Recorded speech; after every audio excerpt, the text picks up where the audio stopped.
Time to bring in my panel to discuss the rest of the day's top stories. Joining me now is Liberal Senator Holly Hughes and PR Council Managing Director Christy McSweeney.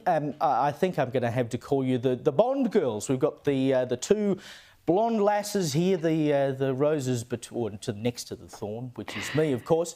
Now, the Defence Minister Richard Marles, of course, today announced that Australia will be sending a small number of defence personnel to the Red Sea, but no warship. And this obviously all comes on the back of the Iranian-backed Houthi rebel group, which has been attacking cargo ships in the region. I mean, we have a problem here, clearly, Holly, where we cannot send a ship because we literally don't have the ships to send. I mean, we've got 3, I think, and they're not really up to scratch. So what can we do?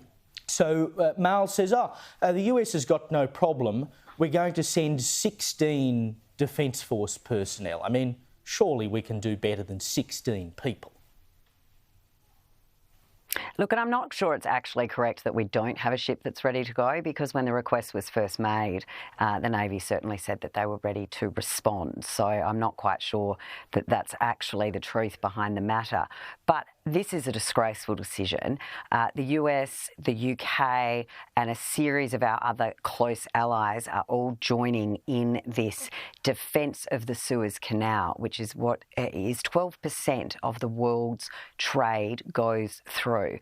And the fact that we have walked away from being part of that alliance and this constant move by this government to move us away from our traditional allies, and in fact the decision has now been applauded by the Chinese government. So within a couple of weeks, we've had Australia and the UN vote with Iran, Russia and North Korea, and now we're making decisions against a US request that is being applauded by China. So if those facts alone don't give Australians a great deal of pause to think about what this government is doing to our future national security concerns, leaving us, their whole thing is, we're concentrating on the Pacific. Well, let's hope nothing happens and our allies turn around and say, well, we're not worried about the Pacific. That's your bailiwick. We need these guys if anything happened down in the southern part of the world.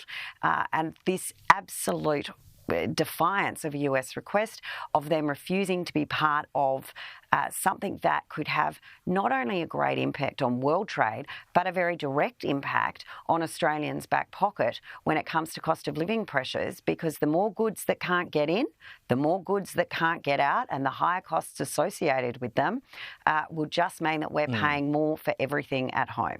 Well, don't forget that the Chinese state media was publishing editorials supporting the Albanese government, or it was then the opposition, when they were running for government last year. So we kind of know where this was all going. This was Richard Marles today.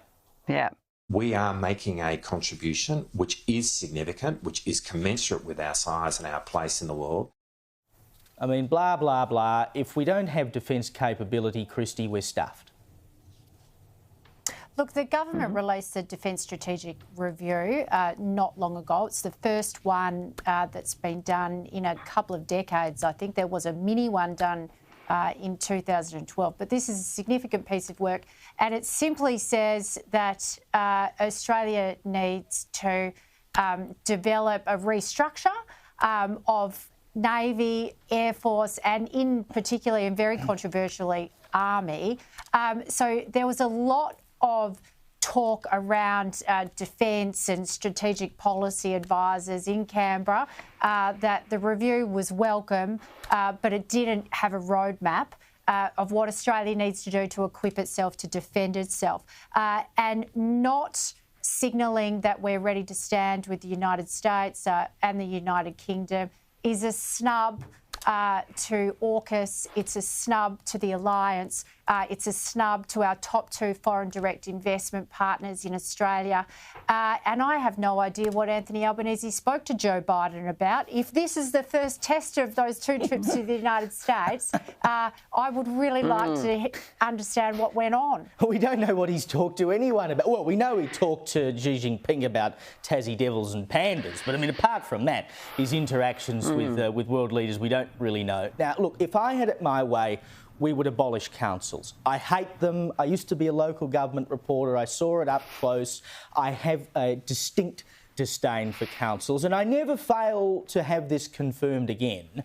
A Northern New South Wales council debated this week whether to install 5 nuclear-free zone signs across the region, because they decided earlier in the year that they were going to become a nuclear-free zone because, I don't know, they were going to build a waste plant on top of them or something, who knows.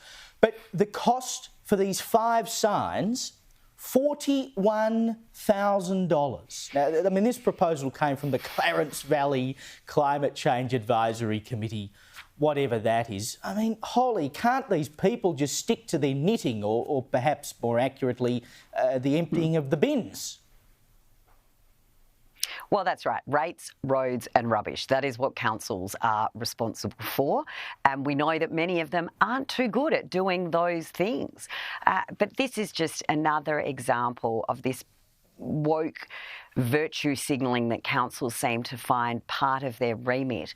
I mean, has anyone in the Clarence had to think about if they actually need access to an MRI? I mean, do their hospitals have MRI machines? Because the use of nuclear medicine is actually quite a considerable part of healthcare nowadays. So it is just, I mean, it's beyond stupid, but it's an absolute shame for those people and ratepayers in the Clarence that are now going to have to stump up through their rates an extra $40,000+ for them to put these stupid signs up.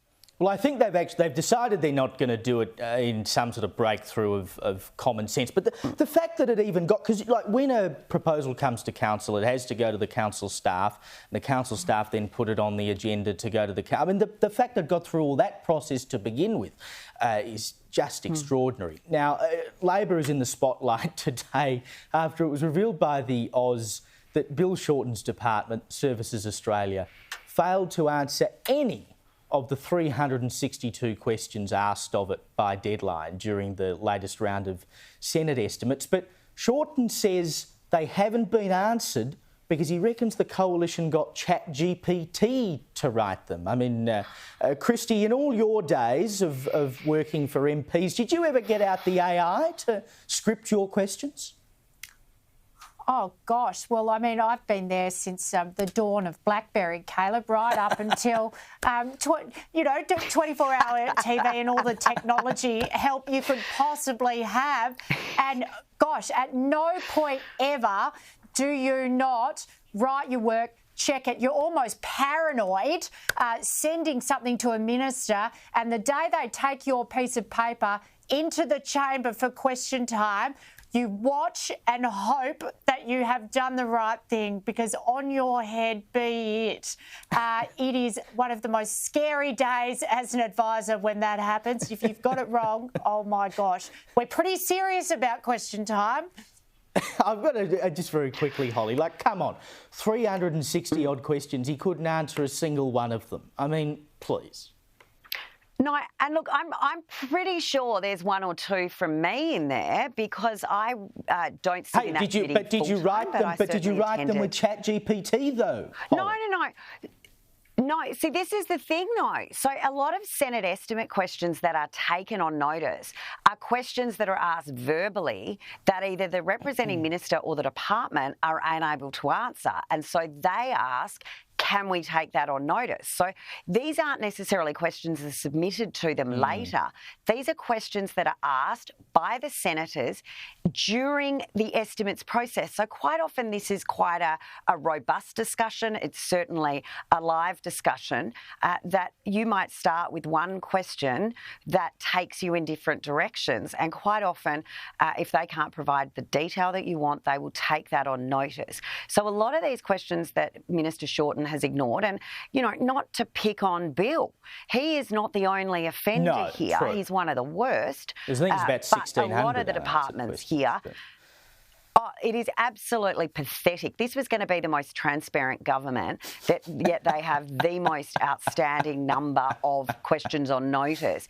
But the NDIS is one of the biggest parts of the budget. I was certainly in that committee for that part of the estimates and asked some questions that they could not answer, and so they were put on notice. So these are questions that are very relevant to very significant parts of the budget, yet Bill Shorten and many other Labor government ministers are treating the Australian people, forget the Senate, but they are treating the Australian people with contempt. Well, good luck getting an answer. Unwillingness. Good luck getting an answer out of them. Maybe they could get the answer from ChatGPT. That seems like the easy solution to me. Holly Hughes, that might be a good start for them. Thank you for your time.